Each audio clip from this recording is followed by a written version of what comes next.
Flight এক্সপার্টের সঙ্গে চুক্তিবদ্ধ কিছু এজেন্সি এয়ারলাইন্সগুলোর কাছ থেকে টিকিটের টাকা ফেরত নিচ্ছে, যা অন্য এজেন্সিগুলো পারছে না।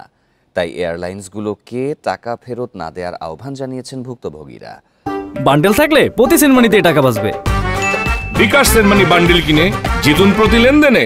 সোমবার বিকেলে রাজধানীর পল্টনে এক সংবাদ সম্মেলনে ক্ষতিগ্রস্ত এজেন্সি মালিকরা দাবি করেন তারা ফ্লাইট এক্সপার্টের কাছ থেকে অগ্রিম টাকার বিনিময়ে টিকিট কিনতেন।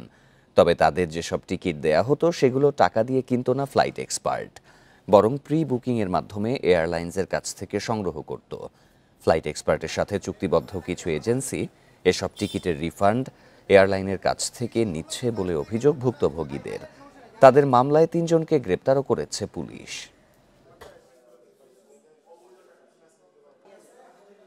কোনো টিকিট, কোনো প্যাসেঞ্জারের টিকিট রিফান্ড না হয়, এবং এই ক্ষেত্রে আমরা সরাসরি সরকারের হস্তক্ষেপ চাচ্ছি। আর যেগুলো রিফান্ড হয়ে গেছে সেগুলোর ক্ষতিপূরণ দিতে হবে যে এজেন্সিগুলো করছে। একটা B2B যারা এজেন্ট, আমরা অন্যদের থেকে টিকিট কাটতাম, আর এটা হচ্ছে B2C ডিরেক্ট কাস্টমাররা।